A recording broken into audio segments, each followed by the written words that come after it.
I have a client who is unwell and is dealing with the frustration and the thoughts of it getting in the way of his business. And the conversation I was having with him was taking the time for healing doesn't have to be seen as an obstacle. If you actually think about it, all healing is actually a form of creating. Or we could also say all creating is a form of healing. And it's taking that perspective that I'm creating something right now instead of taking time away from creating to heal myself, that can actually start the way of seeing that has you feel productive instead of unproductive because you're away.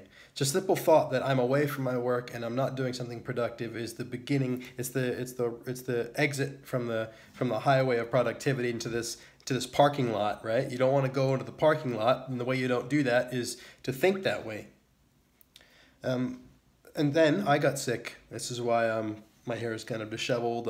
Maybe my eyes are swollen. You can probably hear that I'm congested. I'm just getting over a sinus infection, and I brought that idea into the sinus infection time. As soon as I started to get sick, of course, I had the thoughts that we all have, like, oh my God, I'm going to get behind, or I'm going to be unproductive in this time. But I noticed them because I've practiced noticing them, and so as soon as they pop up, I know what to do with them, and I just forgive that idea, drop that thought. It's just a thought that's happening, doesn't mean that it's true. And then I create a new story. It's like, actually, you know what? This time away from my work, it's like an unexpected holiday where I get to go in and focus on myself, and I'm going to learn something in this, and I'm going to grow in a way that I didn't realize, and it's the best. And I started thinking, you know what? Even if I get a fever, because my wife and son got a really high fever, I was like, fevers are such a crazy experience of consciousness, and I'm going to go deep into that, and I'm going to just indulge in and love the hours that go by where my mind is kind of weird and berserk, and I'm going to use that as a spiritual growth opportunity, and I'm going to do what I can do in that time, and I'm going to learn about what I can learn, and I'm going to use that. This is the point. This is the frame of reference that I'm creating for myself. I'm going to use that to grow myself in a way that grows my business. And so so that's the most important thing, right? Is having that attitude about the experience that is generative of something positive. That is the most important thing, because the things that come after that will be generative and will be positive. And they'll make you feel good, and they'll actually be creating you in your business. To try to figure out what those things are in advance is ridiculous, because you're trying to get to positive outcomes and generative paths from a place of not believing and not even being possible, and that's impossible. So what you really want to do is to create the frame, the reference, the way of seeing that has you see that as possible first, and then those things will happen. And I'll give you a couple examples of what came out of me having that attitude in a second. I was just driving home from picking my son up at school actually today, and I was pulling into our street, and another truck pulled in front of me, and he was driving really slow. And at first I was like, oh, this guy's going slow, he's probably looking for a house. But then I started to feel tension inside me. And what I had beneath the conscious thought was a very subconscious, just at the surface of consciousness thought, where it's like, he should be going faster. I wasn't really thinking it, but I was thinking it deeper down. And so that's what I was feeling, the deeper thought. I'm always feeling the deeper thoughts, not the top level ones in the front of your head. It'd be nice if you felt those, but no, we're actually feeling what's going on habitually at the surface of consciousness or below it. And so I'm feeling that, and I notice, wow, look at that. I've got a habitual thought that people should drive the speed limit or faster, and when they don't, I feel this frustration inside me, as if like I'm in prison or I'm being controlled or something's controlling me. Isn't that amazing? It's just so cool how the subconscious thoughts we have create our feelings, and those then give rise to conscious thoughts and actions and behaviors even that. Because I consciously thought, should I go around him? Should I honk? And it's all this stuff just emerges from the deeper level, and so I find that so interesting, because I'm in I'm dedicated to, and I'm enthralled with the practice of generating subconscious habitual thinking, which gives rise to the conscious thoughts and the feelings, right? And so not only is it amazing that they come from seemingly nowhere, but that it's amazing for me because I know they don't come from nowhere, they come from somewhere, which is created by me. But that's time for another story. Anyway, back to the point of this specific frame of reference around healing is a form of creating and bringing the attitude into being sick. This is going to be a huge time of growth for me. It's an opportunity for me to go in that I hadn't planned on using that much time for. the constraint that it puts on my business, being able to produce the same results I planned on producing this month in 3 weeks instead of 4. Oh, cool. Now I get to think about how I'm going to do that, which it just increases my productivity. I've got a week of being sick to plan for how I'm going to produce the same results in 3 weeks that I was going to produce in 4. Well, from then on, I can do the same thing in 3 weeks instead of 4. Well, that just saves me a month for the rest of my life. That's awesome. But the other thing that came out of this was learning about my body. I just got a new Apple Watch recently, and I'm watching my heart rate variability, which is tracked through the Apple Watch and the phone. And I'm watching the heart rate variability. The heart rate variability is how much your heartbeat changes in its natural cycle as you breathe in versus you breathe out over the course of the breath. There's more variability when your autonomic nervous system is relaxed. That means your parasympathetic nervous system is more engaged than your sympathetic nervous system. So when you're less stressed, when you're more relaxed, you have a high variability in your heart rate. But when you're stressed, when your sympathetic nervous system is activated, fight or flight response is going, there's an ambient anxiety in your body, maybe because you're sick, maybe because you're stressed out from work, whatever. Then you have less variability in your heartbeat. That means it beats more of a steady rhythm over the course of your breath. And you can kind of think of it metaphorically, like when you're stressed, you're like holding on to keep everything steady.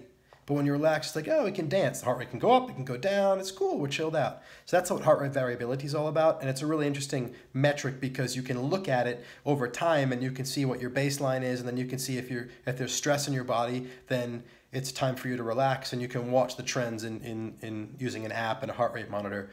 So I've been paying attention to that, just watching how it was plummeting when I was getting sick. Of course it was, because my body was stressed. But anyway, there's a way that you can take manual readings. And so I'm sitting there playing with my breath, playing with my heart rate in this time of being ill, already paying attention to heart rate variability because I'm in this place of healing. And I noticed that I remembered that when I was using my heart monitor, there's another video where I talk about that for heart coherence, which is a way of measuring the coherence of your heart rate variability. I won't get to that right now, but there's a way to tap into your kind of inner peace and kind of almost measure your state of inner peace. I noticed that when I had a stuffy nose, it was harder to create inner peace because there's a relationship between heart rate variability and our breath. And so when my breath was impeded through having a stuffy nose, it was harder to create heart coherence. So for me, I saw a real relationship between the health of my nasal passage, my sinuses, and my inner peace. So it's kind of a way to show almost the causality. I don't want to say that definitely, but there's definitely a correlation between the health of my face, my congestion, that kind of thing, which can be through being sick or through allergies or eating too much sugar, whatever, and my inner peace. And so I was in bed, I think yesterday morning or this morning. Oh, it was this morning actually when I woke up, noticing I could actually breathe through one of my nostrils. And I measured my heart rate variability, and it was better than it's been the past week, but still not as relaxed or as high, remember, as it normally is. And then I was like, but what if I breathe through my mouth when I do, because you have to do a breathing for a minute to measure the heart rate variability. So I did a second reading with my mouth breathing instead of my nose breathing, and it went way up. I was like, wow, my body's more relaxed. There's more variability when I breathe through my mouth. And I did it back and forth a few times. And so the easier it is for me to breathe, the higher my heart rate variability is. And so, the real learning for me in this experience of being sick is a relationship and an understanding of heart rate variability, which helps me to understand my body and its stress a lot more. I did some reading off the back of that about this, and so I've seen studies now that have kind of shown the same thing about nasal blockage and heart rate variability and stress in your autonomic nervous system, which is interesting. And so I've grown, so there's learning, intellectual learning, but I've also grown in my capacity to understand the stress in my body, what it needs to make it better. And I've also grown to understand the importance of an open airway in both nostrils is in creating high heart rate variability, low stress in the body, more inner peace. And so in my business, that's directly applicable because the creation of inner peace is not only helpful for me in being able to do my work well, but being able to teach others how to cultivate and create peace in their body is one of the services that I offer through my creating and coaching and the philosophy that I teach. But at the same time, this can be useful for anybody, right? This insight, these ideas. And so the point is, by having the attitude that this is going to grow me, I've found a way to increased my capacity to create peace. That's grown me. That's grown my product offering. I've also looked at my business and I've come up with some ideas about how I can create the same results in 3 weeks instead of 4 as I'd planned to if I've just compressed time and created at least an idea for higher productivity. I won't go into all that now. And then today, I didn't have the energy to be coaching and to be present with people, but I did have the energy to read and to learn. And so I dove deep into a book around business that I've been listening to here and there, and I've got through almost all of it today. And I've taken a bunch of notes and I've made some plans, and I've caught a bunch of admin up that I hadn't planned on doing. And so it's like, man, there's always more that can be done with less. And so you can actually look forward to the times you get sick as resets. On the natural level, it's exactly what your body needs to recreate you into something even greater. That's why we get sick. If it doesn't kill you, it makes you stronger. Stronger! Not if it doesn't kill you, it makes you as strong as you was before. If it doesn't kill you, it makes you stronger, literally on the physical level. And if we take that and we project it metaphorically into everything in our external world, it will occur there as well. It won't if we think the guy's going too slow in his car or truck. It won't.